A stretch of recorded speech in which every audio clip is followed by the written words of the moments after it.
এক ঝোড়ো রাত নারায়ণপুর গ্রামের মাথার ওপর দিয়ে শোঁ শোঁ করে হাওয়া বইছে। বর্ষাকাল হলেও কয়েকদিন ধরে বৃষ্টির দেখা নেই। এমন এক গুমুট রাতে ১৮ বছরের কিশোরী খুশি হ্যারিকেন হাতে গোয়াল ঘরে যায় তাদের গরু লক্ষ্মীকে দেখতে। বাবা এখনো বাড়ি ফেরেনি, মা ঘরে একা। লক্ষ্মী খুব ছটফট করছিল। খুশি তাকে আদর করে শান্ত করার চেষ্টা করে। হঠাৎ খুশির মনে হয় উঠোনের কাঁঠাল গাছের পেছনে কেউ যেন দাঁড়িয়ে আছে। কৌতূহলবশত সে এগোতেই বুঝতে পারে সেখানে দুজন লোক দাঁড়িয়ে আছে। লক্ষ্মী তার স্বরে ডেকে ওঠে। কিছু বুঝে ওঠার আগেই লোক দুটো পেছন থেকে ছুটে এসে খুশির মুখ চেপে ধরে। একটা মিষ্টি গন্ধওয়ালা রুমাল নাকে ধরতেই খুশির জ্ঞান হারিয়ে যায়। বিভৎস অতীত যখন খুশির জ্ঞান ফেরে, সে নিজেকে গ্রামের বাইরের এক বিস্তীর্ণ ধানের জমির পাশে আবিষ্কার করে। তার সারা শরীরে অসহ্য যন্ত্রণা, রক্তে ভিজে আছে জামা। সে বুঝতে পারে তার সাথে কি নির্মম ঘটনা ঘটে গেছে। ওই দুজন লোক তাকে পশুর মতো ধর্ষণ করে ফেলে রেখে গেছে। ঠিক তখনই মাঠের পাশের রাস্তা দিয়ে এক মাতাল গান গাইতে গাইতে আসছিল। খুশি তার কাছে সাহায্য চায়। মাতারদা সাহায্যের হাত বাড়িয়ে দিলেও পর মুহূর্তেই সে খুশির অসহায় অবস্থার সুযোগ নেই। জ্ঞান ফিরে পেয়ে খুশি নিজেকে আর সামলাতে পারেনি। মাঠের পাশে রাখা একটা বড় পাথর দিয়ে সে মাতালটালটার মাথায় সজোরে আঘাত করতে থাকে। যতক্ষণ না মাতালটা মারা যায়, খুশি তাকে আঘাত করতেই থাকে। এরপর সে কোনো মতে বাড়িতে ফিরে আসে। বাড়িতে এসে সে জানতে পারে তার বাবাকে চুরির মিথ্যা অপবাদ দিয়ে কাজ থেকে তাড়িয়ে দেওয়া হয়েছে। তার ওপর মেয়ের এই বীভৎস অবস্থা দেখে খুশির বাবা মা লোকলজ্জা আর অপমানে ভেঙে পড়ে। পরের দিন সকালে খুশি দেখে তার বাবা মা দুজনেই গলায় দড়ি দিয়ে আত্মহত্যা করেছে। গ্রামের হেডমাস্টার নিবারণবাবু ছাড়া কেউ খুশির পাশে দাঁড়ায়নি। পেটের দায়ে খুশি বাধ্য হয় যদু ঘোষালের পশ্চিম পাড়ার দালান বাড়িতে গিয়ে বেশ্যাবৃত্তিতে যোগ দিতে। বেশ্যাপল্লীর জীবন এবং রতনের প্রতিশোধ দেখতে দেখতে ৩টে বছর কেটে গেছে। খুশি এখন যদু ঘোষালের ওই বেশ্যাপাড়ারই একজন। অন্যান্য মেয়েরা শহরের রসুলপুরে যাওয়ার কথা ভাবলেও খুশি জানে রাতের বেলা তাকে নিজের ঘরে ফিরতেই হবে। একদিন রতন নামের এক খদ্দের খুশির ঘরে আসে। লোকটা ভীষণ বদরাগী। খুশি তাকে পাত্তা না দিয়ে তাড়িয়ে দেয় এবং সাফ জানিয়ে দেয় যে সে রতনের মতো লোকের সাথে রাত কাটাবে না। অপমানে ক্ষুব্ধ রতন ঠিক করে আজ রাতেই সে খুশির বাড়িতে গিয়ে তাকে জোর করে ভোগ করে চরম শিক্ষা দেবে।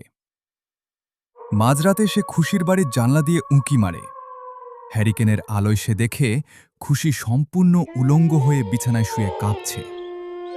কামুক রতন আর নিজেকে সামলাতে না পেরে দরজায় ধাক্কা দেয়। খুশি দরজা খুললে রতন জোর করে ঘরে ঢুকে পড়ে। খুশি তাকে বারবার সাবধান করে বলে, এখান থেকে চলে যা, আজ রাতে এখানে থাকলে তোর বড় বিপদ হবে। কিন্তু রতন শোনে না। হঠাৎ রতন দেখে খুশির পায়ের পাতা থেকে কোমর পর্যন্ত কালো কালো শুঁয়োপোকা কিলবিল করছে। রতন ভয় পেয়ে পিছিয়ে যায়।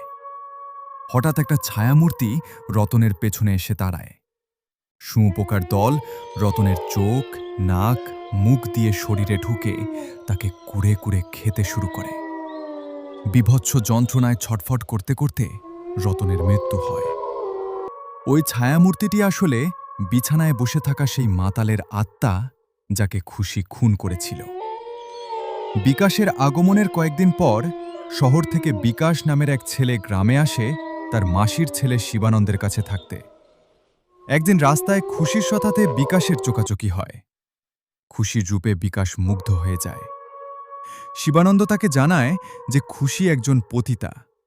কিন্তু বিকাশের মনে খুশির জন্য ঘৃণার বদলে অদ্ভুত একটা মায়া জন্মায়। এক রাতে বিকাশ আর শিবানন্দ চুপি চুপি খুশির বাড়িতে যায়। শিবানন্দকে পাহারায় রেখে বিকাশ খুশির সাথে কথা বলে। বিকাশ খুশিকে সোজাসুজি জানায় যে সে তাকে ভালোবাসে এবং তাকে শহরে নিজের সাথে নিয়ে গিয়ে নতুন জীবন দিতে চায়। এ কথা শুনে খুশি একেবারে অবাক হয়ে যায়। অভিশপ্ত রাতের অবসান বিকাশ কয়েকদিন তাকে পর ভেবে দেখতে বলে বিকাশ রাতে চলে যায়। আবারও খুশির বাড়িতে আসে উত্তরের আশায়। জাঁজলা দিয়ে উঁকি দিয়ে সে এক অদ্ভুত ও বিভৎস দৃশ্য দেখে। বিছানায় শুয়ে থাকা খুশির ওপর একটা কালো ছায়ামূর্তি বসে আছে আর তার সাথে সঙ্গম করছে। খুশি যন্ত্রণায় ছটফট করছে, আর ওই প্রেতাত্মা তাকে বলছে যে সে খুশিকে কোনোদিনও মুক্তি দেবে না।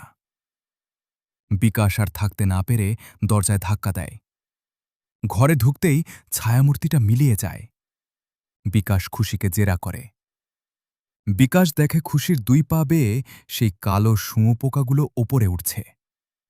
তখন খুশি তার জীবনের সব নির্মম সত্যি বিকাশের কাছে খুলে বলে। সেই রাতের মাতালটার কথা এবং তার মা-বাবার আত্মহত্যার কথা।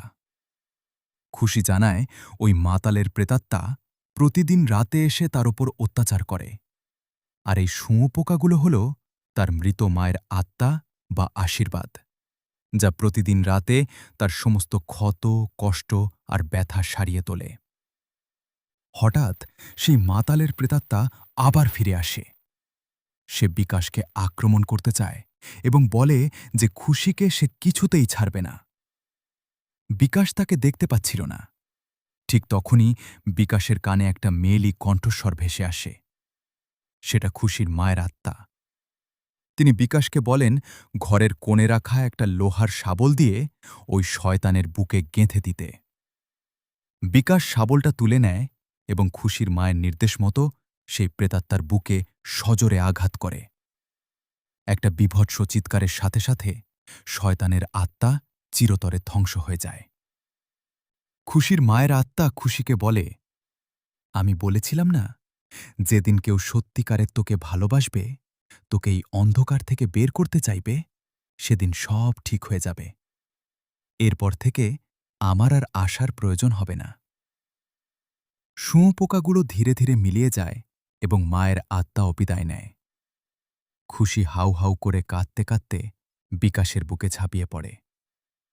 সেই রাত্রেই সব অন্ধকার আর পাপ পেছনে ফেলে খুশি আর বিকাশ নতুন জীবনের আশায় ভোরের ট্রেনে কলকাতার দিকে রওনা দেয়। যদি আপনার ভিডিওটি ভালো লাগে তো চ্যানেলটিকে সাবস্ক্রাইব করে রাখবেন, আর আপনার সাথে যদি ঘটে যাওয়া কোনো ভৌতিক ঘটনা থাকে তাহলে সেটি আমাকে কমেন্ট বক্সে জানাবেন। পরের ভিডিওতে আপনার গল্পটি তুলে ধরব।